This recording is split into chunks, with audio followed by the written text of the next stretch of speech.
Good evening, afternoon, good morning. Whenever it is that you're watching this episode, you are watching episode 15 of the Backyard Blitz, brought to you by Backyard Sports. My name is Raul Herrera. With me, as always, I got Gary Freeze. How are you doing this evening, sir? I'm doing well. I'm going to be honest. I miss you saying good evening, good afternoon, good morning, whenever the fuck you're watching this. You need to bring that back. You got to bring it back. I actually got a lot of shit about that. From who? It's just people, man. Tell me I who don't to know. fight. Tell me who to fight. Listen, You got to bring it back. You know what? I thought about it. I've come to a decision. If you have a problem with me saying whenever the fuck you're watching this, stop watching this. So whenever the fuck you're watching this episode, boom, gang. Andy Flint, how you doing this evening, sir? Yeah, I'm doing great, I suppose. I do like that you kind of, I don't want to say steal, but you kind of borrow the introductory line from the Truman Show. Excellent. Good morning, good afternoon, and if I don't see you, good evening. Right, something like that, you know. Although I prefer Me, Myself, and Irene when he first turns into Hank and he's sucking on the chick's tit. I like titty sucking. All right, so now that we've gone off on that tangent, let's bring it back.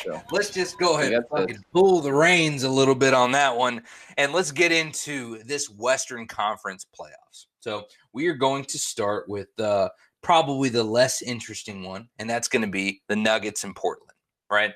So I'm going to dive right into who I think is going to win, right? And it's partially is because I'm a little salty that my Spurs lost to the Nuggets. Partially because I'm a big Damian Lillard fan. So I'm going to go with the Trailblazers. I think they're going to pull off the W. I think they're going to get it done. All right? Listen, I see you getting worked up, Ginger. There is nothing going to bring your soul back. Just fucking get it through your head, okay? Just get it through your head. Somebody's going to email me from the fucking last show. You don't know.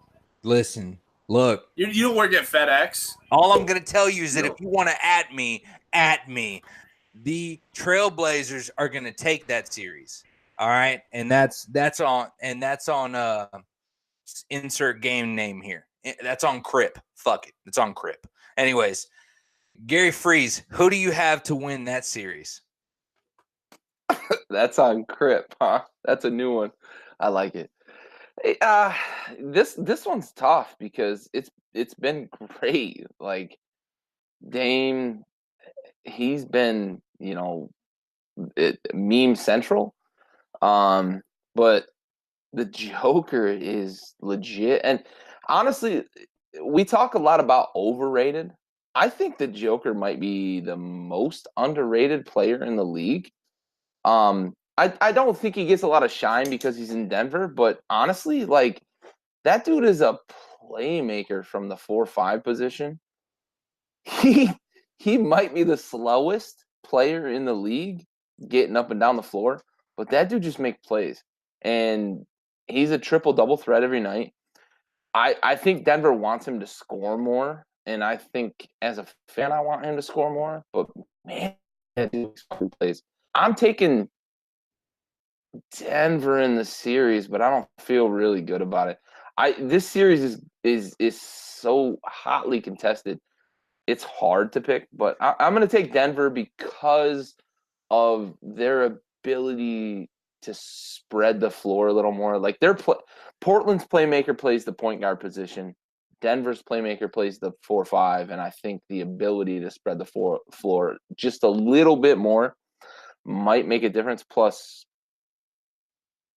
home court.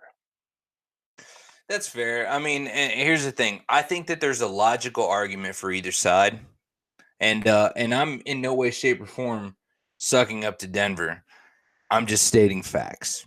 I also disagree with your statement that the Joker is anywhere that he's the most underrated player in the NBA. I don't agree with that at all. We're not going to dive into that because we're going to be here all fucking night. However, I do agree that he is underrated. I will say that. Is he the most underrated? I disagree with that wholeheartedly. I think that Damian Lillard has proven how underrated he's been with how clutch he's been in the postseason. Damian Lillard is only underrated to casual fans, though. Okay, not all of us, and I'm excluding me from the group that you and Andy are in. I am not a molecular analyzer of basketball. I never have been. I appreciate the game. I appreciate the fundamentals. But ultimately, you guys are able to break shit down in a way that I'm not. I'm more of the common fan. So I guess for you, you have your opinion, your backup, I have mine. Andy, what do you got on the idea of the Nuggets and the Blazers? Who's going to take that series? Well, Raul, at the top of this topic, I think you almost got a little upset with me, talked about my lack of a soul. My reaction was actually because I picked Portland to win this series leading up. I have changed my mind since. He died. He fucking died. So I'm going with Denver, partially just because of what I've seen. Portland in that first round, they cleaned up a lot of the shit that I've seen from Portland in past years. And we've even seen it against OKC. But Portland came out against what is a more talented – Oklahoma City Thunder was a more talented team than Portland. They really were, top to bottom. And they beat them. And they cleaned up a lot of the things they've done in past years that's had, like, Damian Lillard being an underrated point guard. And I think Damian Lillard has really kind of inserted himself as a point guard. So – I had them beating Denver, and I think that's a little bit because I disrespect Denver, and I want to apologize right now for my disrespect for Denver. Don't you dare apologize. But I'm going to. You know what I think? Because I'm a Magic fan, and I watch the Magic so closely. I think Denver is a better version of the Magic. They have there's a lot of similarities, and I think that's why I count them out. Vooch, Joker. I mean, that's the biggest one. They don't have a flashy star. And the Vooch Joker thing, it's kind. I love Vooch. Joker's another level, but Vooch is very good player. Joker though. No, he is. I do think that in a sense they're the Orlando is a poor man's Denver, and that's why Denver's easy to forget because they don't have a Lillard, they don't have a Kyrie, a Harden, a LeBron, they don't have a KD. Jamal Murray is like their star, and nobody could pick him out of a lineup. And here's the thing: Jamal Murray only works because of Joker. I said a couple years ago that I think the most perfect player in the NBA to play with Russell Westbrook would be Nikola Jokic because of the way he passes from the center position, the way he's a Steven Adams who can play offense, and that works for Murray. That's the best comparison right there is to Steven Adams. Absolutely, right. Murray's a two guard playing the one. So if you were relying on him to get you 8 assists a game, they would lose every game, and it's just not going to happen. So I had Portland. I've changed my mind watching Denver play, and I think it's going to go 7. I do. I think the Blazers will win that game tomorrow. It'll probably be tonight when you guys are watching, but I do think it's going to go to game 7, and I think it's a great series. A question for you, Andy, and we talk a lot about this, like roster assembly and what players play well with other players. Has Denver quietly assembled like the perfect roster with the understanding that like Golden State's got the most talent, but is Denver the perfect roster in terms of the way players complement each other 1 through maybe 8? Yeah, they're the perfect storm. I don't think that kind of team can win you an NBA championship. It makes me sad to say that. Like I would love for that kind of team to win an NBA championship. I don't know. I think you need that overwhelming superstar scorer. You answered my follow-on question. Can they win a championship without a superstar? No, I don't think they. I agree with you 100% though. I don't think they can win in the next round. That in today's NBA, you can win without a superstar. Period. Gotta have one.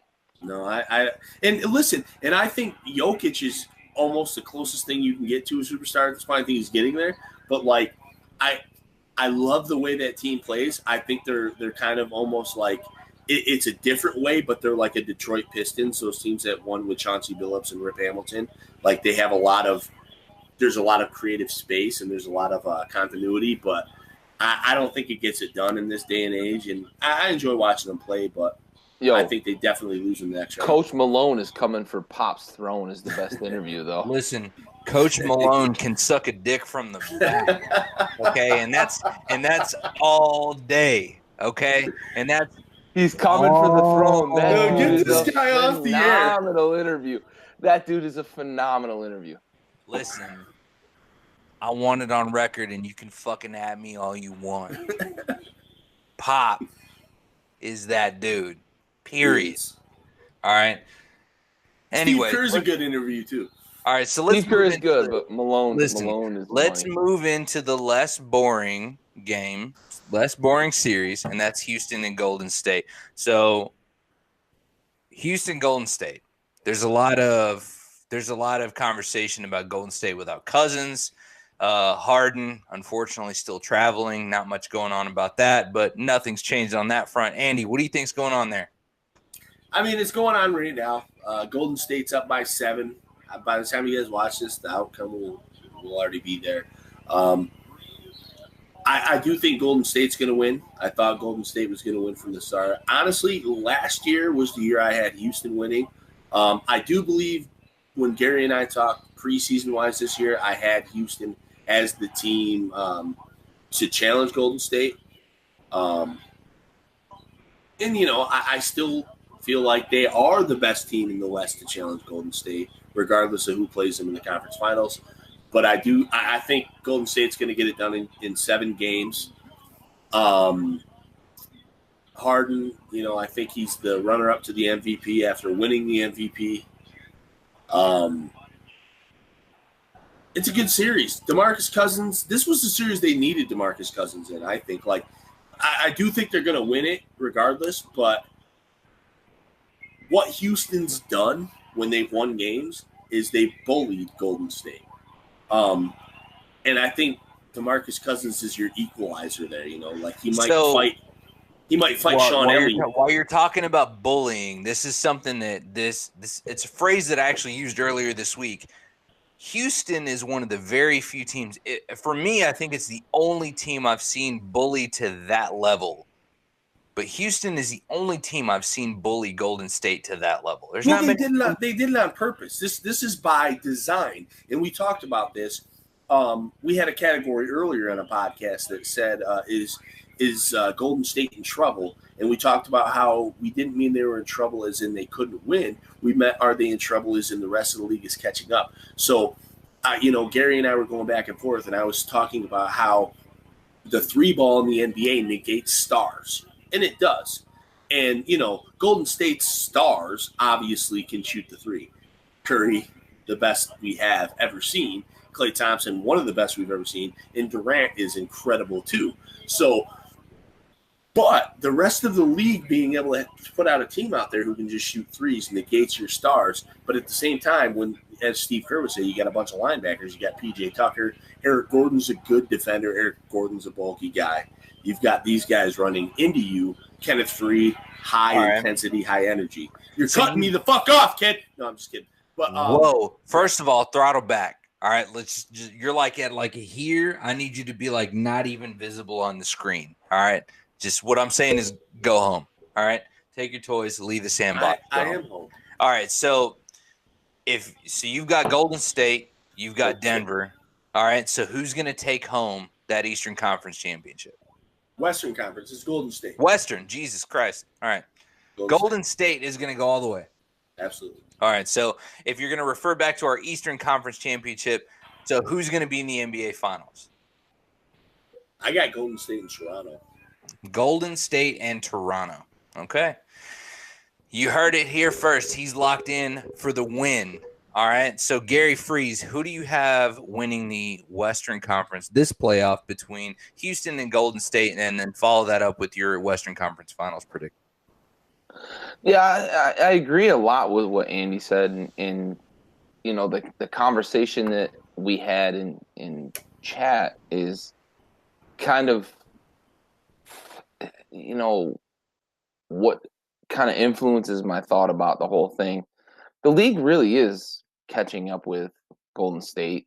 And that's kind of how the league usually goes. And it's not just the league, it's every professional sports league. The team figures out a way to win and teams try to replicate. The one great exception might be the Patriots in the NFL, and teams have probably tried and they brought in some Patriots coaches and failed. But, you know, it's a copycat league, and that can be said for most professional leagues. The difference that I think exists with Golden State is the talent level with which they can exert their own play style. And they have guys that are all-timers. And you look at Houston, you know, they've got two, you know, guys that are kind of all-timers, but Chris Paul is a different kind of player. So I had to kind of look at what each team brought to the table when it comes to this series. And Houston, surprisingly, is a really good defensive team. And I say surprisingly only because their best player is a severe liability defensively. But what he does on the offensive end negates a lot of that defensive liability. And I look at two players in particular, Klay Thompson and Steph Curry. What James Harden does offensively in those switches and how he attacks both Steph and Klay negates what they can do offensively because he works them hard. He doesn't have to play defense. There's four players on the floor at any given time. The way that D'Antoni manages his subs to make up for James Harden not having to give effort on defense. Now you look at what Klay Thompson and Steph Curry are doing defensively, and Steph Curry may not be the best defender in the NBA, but he's a willing defender. And what I mean by that is he puts in the effort. James Harden drains his energy so that on the offensive end, the last couple of games in Houston, both Klay and Steph have been missing shots. And everybody's kind of wondered, where's Steph? Where's Klay? So I think Houston's strategy when it comes to that has been good. I think the home court advantage is what's going to make a difference, though. I think in Oakland, Golden State gets enough calls because we know the NBA has the home court, quote unquote, pseudo advantage, and Houston's gotten to kind of play their style in Houston. I just think that the home court advantage is what's going to make the difference in this series. I think it's going 7. I believe it's going 7 because I think Golden State probably wins tonight. Houston's going to win in Game 6. And we're going to see an epic Game 7 because this is the Western Conference Finals here with these two teams. And I think Golden State's going to take it because they've got the Game 7 home court advantage. And that's the difference to me is the way that a team can manipulate the officiating to their favor when they're at home. So okay, so you're thinking on the lines of Golden State's going to win this series in Game 7, and then they're going to turn around and win the conference finals, right? Yeah, I just think that neither Denver nor Portland have enough. I think Portland would have had they not had the injury to Nurkic. I think he would have been enough to compete, but I still probably would have taken Golden State, though. I just think Golden State or Houston, now, mind you, Golden State or Houston, whoever wins this particular series has too much for the other two teams in the conference. All right, so that's fair. So I guess I'm going to be the only fucking one going this route, but I'm gonna be in underdogs on both. So I'm going to go Portland and I'm going to go Houston. I think that DeMarcus Cousins in the end is going to hurt him. Now there's talk about, I think there was talk about him coming back, you know, and if that happens, great. It would be in the conference finals. I don't think I could wish enough bad things on DeMarcus Cousins. To put it lightly, like if he was on fire in front of me, I wouldn't piss on him to put him out. But we'll move on from that subject because that in and of itself is a whole podcast episode. So I think Houston's going to take it in 7. I think that I think the Golden State's going to win tonight. I think that Houston's going to win Game 6, and then I think Game 7 is going to go to Houston. I think they're going to pull off the W, partially because for fuck's sake, Harden's been able to travel all season long and still get as many points as he's gotten. So, he's got a fuck ton of frequent flyer miles. Frequent flyer miles. That man, his basketball shoes got miles, okay?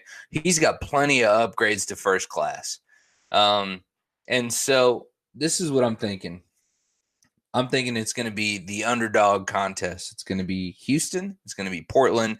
I think the Houston's probably going to get the edge just because they're going to be coming fresh off of a competition against who is arguably the best team in the Western Conference. And then I don't think Portland's going to have enough to win it. So I'm going to go Houston, Portland, and then Houston to win the Western Conference Finals to go on and battle Giannis in the East. So that is what I got. But lightning round, let's go into real quick. Big trade rumors, big topics, big players we're talking about happen to be on the same team, KD and Klay. So real quick, I'm going to give you 2 players, Andy, KD, Klay. Where do you see them going if they go anywhere? I see KD, much like the Kyrie thing from the other podcast, I see KD going to Golden State. I see him staying in Golden State. I think if Golden State doesn't get this done, and if KD doesn't agree to get this done, both parties are mentally fucking inept. It's out of control. So, yeah, KD, Golden State, baby, all day. Gang, gang.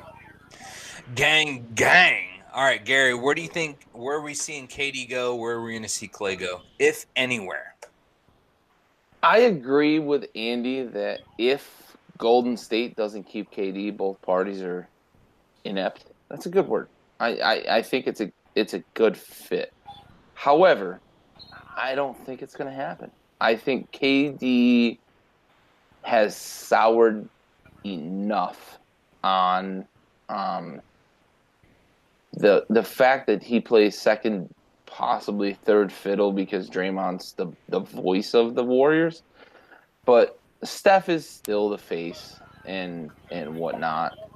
I think I've got KD and Kyrie going to the Knicks. I just think that they're going to get together and team up. I've always thought that KD was eventually going to go to the Knicks. I thought he was going to the Knicks when he left OKC.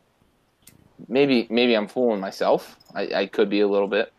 But I think KD ends up with the Knicks with Kyrie and possibly we'll save it for another podcast. I said it on the Eastern Conference show. I think that any star that goes to the Knicks is fucking mentally crippled. And I talked about how I thought Kyrie is kind of mentally crippled. I honestly actually agree with you because I do think that both Kyrie and KD are mentally crippled. Yes, they are. I think they're both mentally crippled. KD less so than Kyrie because Kyrie thinks the earth is flat. But KD, here's my thing with KD is KD is kind of a pussy, I think. So I think he likes to win a lot, and I don't know if he would go to the Knicks, but I think he's weird. Yeah. But listen, I think he's gotten here's my thing. Here's my thing where I disagree with you though, Gary, is I think that KD has established himself at this point. Like there was never any doubt in my mind, or I always refer to basketball Twitter because there's like a basketball, like an NBA Twitter that exists out there. And these people all know that Kobe Bryant is not the second best player of all time for you guys out there. But these people... Well, you have to reinforce it. He's also not the first because those people out there might think he's the first. Right. These people all knew, too, that coming into this situation when KD left OKC, that he was now the best player on Golden State. As much as like the NBA populace, like these people, these fucking stands wanted it to be Kyrie still because Kyrie was popular, and the Golden State fans who loved Kyrie. But KD has taken over. He's the best player on the team. And I think that actually it's becoming a little more mainstream. So you hipsters feel free to jump off the train. But I think people are starting to understand that KD is the alpha there. Curry's great. I love Curry. I mean, no to insult to Curry. I mean, if you have to be second fiddle to KD, fuck, why not? I mean, Pippen could have been great on a lot of teams and could have been an all-timer all day. Well, I think at the end of the day, Curry's got enough to deal with. I mean, his wife's over there bitching. She's not getting enough mail. Yeah, exactly. I was just sliding that DMs. I tried to slide that bitch's DMs earlier. Hey, I'm waiting. I'm waiting. You know what? I think we should all do her a service and slide in her DMs and just let her know real quick, like, hey, I'm just sliding in your DMs to let you know you're not on my radar, but I appreciate the thirst. So I'm gonna send me your address so I can mail you a bottle of water, you thirsty ass bitch. Let's move on. I think she's hot as fuck. Hey, that makes one of us. Excellent. So here's what we're gonna do. We're gonna move into our salute to service. So our salute to service for this episode is gonna go to Specialist Jackson Johnson. He passed away March 7th, 2019 during Operation Spartan Shield. He was 20 years old from Hillsborough, Missouri, and he passed away in a vehicle collision in Kuwait. So if you watched our last episode, he was also involved in the same accident that we lost Miss Holly in as well. So for that, this episode is dedicated to you, Specialist Johnson. We have the watch. 20's too young, baby. Absolutely. And so we've just wrapped up episode 15. We did it. We did 2 episodes in a night. That's the most we've done in a few months since February 9th, if I'm not mistaken. So closing arguments about the Western Conference playoffs and or finals. Gary, what do you got?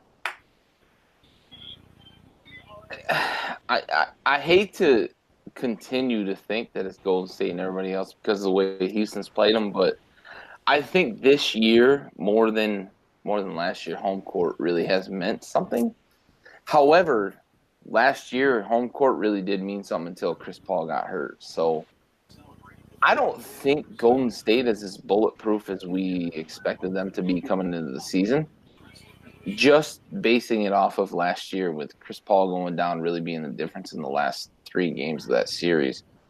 But again, I think with home court, Golden State's going to win this series and win the conference finals and then face Milwaukee in the finals. Well, I'm going to simply say that Houston is going to go to the finals for the West, and I'm going to say that Giannis and the Bucks are going to go to the finals for the East. And we will have to get to – I'm going to give my prediction in a later episode on who I think will win the NBA Finals. Should save it. So, Andy, what do you got? We'll have our NBA Finals show. I mean, we're going to get that. I want to shout out the fact that it's the end of an era. No LeBron James. Not only in the finals, but in the playoffs. 9 years in a row, right? I'm not mad at that era, honestly. Here's the thing. I like LeBron James. I'm a LeBron James fan, but I'm not upset that there's no LeBron James. It's different. It's a little weird to not see him. I think we need to do a whole show on LeBron. We could do a whole show. Here's my real closing argument, though. I think the problem is that everyone does a fucking show on LeBron. That's like the last thing we need. We went to playoffs without LeBron. So instead, here's what we'll do. My God. We'll do a show about LeVar Ball. Never lost. In the early 90s, Ice Cube said he fucked around and got a triple-double. And watch the Denver Nuggets. Yes, I'm so glad you brought that up. That makes my fucking night complete. Watch the Denver Nuggets fuck around and get an NBA Finals trip. Like, watch it happen. Watch me doubt them all the way to the promised land. Watch him fuck around. Like Littlefoot was looking for tree stars, and he found those bitches. And those are two phenomenal fucking. You know what though? In like 45 seconds. You know what though? Them Denver Nuggets, if they get that W on the conference final and on the NBA Finals, they're not going to be off the Henny. And that's word to J.R. Smith. They're going to be off. Word to J.R. Smith. They're going to be off the bud, and that's word to Colorado legalization, my guy. Legal. Yikes, dude! If they're off of that wacky tobacco, Jesus, what are we going to do with life? So, with that being said, I think we'll bring this episode to a close. That was episode 15 of the Backyard Blitz, brought to you by Black. What? Oh, okay, 15. I said Blackyard Sports. I'm just trying to play that off like I didn't mean to say that. We're being inclusive. Listen, maybe it's Brownyard Sports. Maybe I didn't water my grass, but it's Backyard Sports. Maybe. And here we are, Backyard Blitz. I appreciate you tuning in. We'll see you in episode 16 when we cover the NBA Finals. I'm way too drunk to finish this fucking episode. Oh, Colonel Sanders is way too drunk to taste this chicken. God damn.